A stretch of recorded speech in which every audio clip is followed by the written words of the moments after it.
Mais lorsque nous lisons ce texte, James voudrait relever comme un conflit entre avoir la nature humaine et prier. Parce qu'il pouvait seulement nous dire que Élie a prié et il a atteint tel résultat. Mais lorsqu'il commence par relever la nature humaine de Élie et puis nous montrer que Élie a prié, c'est comme si la nature humaine était opposée à la prière. C'est comme si la nature humaine, les faiblesses de l'homme, les raisonnements de l'homme, les sentiments de l'homme lui empêchent de prier. C'est comme s'il voulait relever quelque chose de ce genre. Mais il dit, Élie pria avec insistance.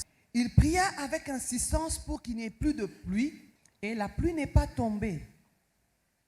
Mais aussi, lorsque nous regardons bien ce texte, quand on nous parle de 3 ans et 6 mois où la pluie n'est pas tombée à cause de la prière d'un homme, du coup, on a l'impression que cette personne-là est extraordinaire. Du coup, on a l'impression que ce qu'il fait, nous ne pouvons pas le faire. On a du coup l'impression que c'est un extraterrestre. Mais Paul, dans l'épître de Jacques, il nous est dit que Élie était un homme. Et un homme de même nature que toi et moi. Il pria. Il était confronté à des problèmes comme nous. Il avait aussi des défis à relever comme nous. Il y avait des moments où aussi il avait peur comme toi et moi. Il se retrouve devant une situation où il a peur. Où il se met même à fuir, à se cacher. En dehors de ses exploits, il a vécu aussi tous ces moments-là. Les moments de peur, les moments d'inquiétude, les moments de doute. Ce sont des moments qu'il a vécus. Mais la Bible dit, il était un homme de même nature que toi et moi. Il pria.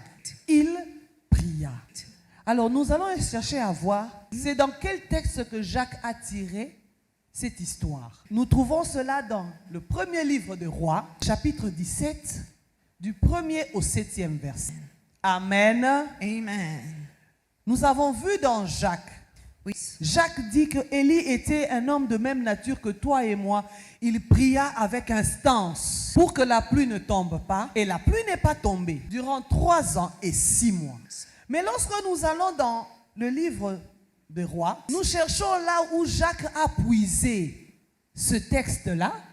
Nous nous rendons compte qu'on dirait que Jacques a dit quelque chose qui n'est pas dans les livres de Rois. Nous avons suivi la lecture, n'est-ce pas? Jacques nous dit, il pria avec instance pour qu'il n'y ait plus de pluie et il ne tomba pas de pluie pendant 3 ans et 6 mois. Maintenant, lorsque nous venons ici, dans 1 Roi 17, le premier verset nous dit, Élie le Tishbite, les soucis que tu connais, Élie aussi les a connus. Mais ce qui a fait sa force, c'est que Élie était un homme de prière. Et qu'à ce moment-là, devant Akab, il a parlé et la chose est arrivée parce qu'il a puisé dans ses prières. Nous sommes ensemble. Élie a parlé.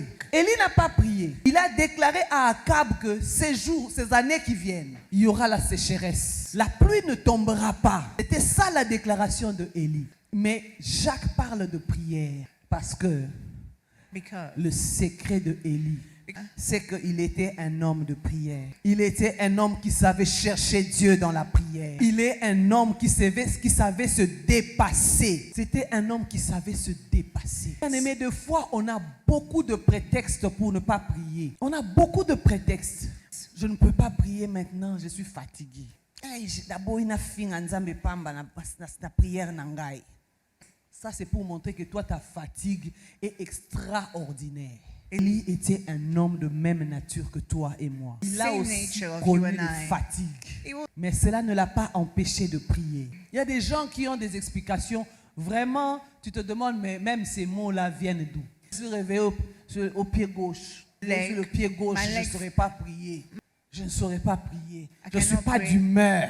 Je ne suis pas d'humeur. Il y en a même qui te disent...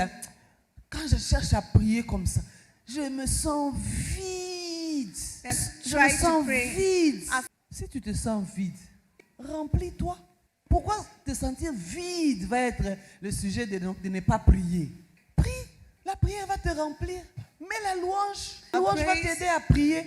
Il y a des situations qui ne peuvent changer dans nos vies que lorsque nous savons prier. Lorsque nous saurons prier, il Il y a beaucoup de situations que nous n'allons pas vivre.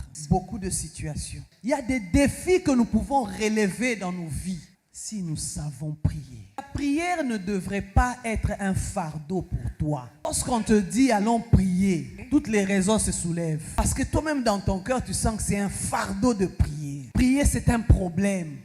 Tu vas dire une phrase, 2 phrases devant le Seigneur et puis tu ne sais plus rien dire au Seigneur. Et tu as des amis qui te connaissent bavard, qui savent qu'avec toi, on ne s'ennuie jamais. Parce que tu as toujours quelque chose à dire, tu as toujours une histoire à raconter, tu as toujours quelque chose à partager, tu as toujours une blague à lancer. Mais quand tu es devant le Seigneur, ça devient un fardeau. Ce n'est pas normal, bien-aimé. La prière ne devrait pas être une corvée.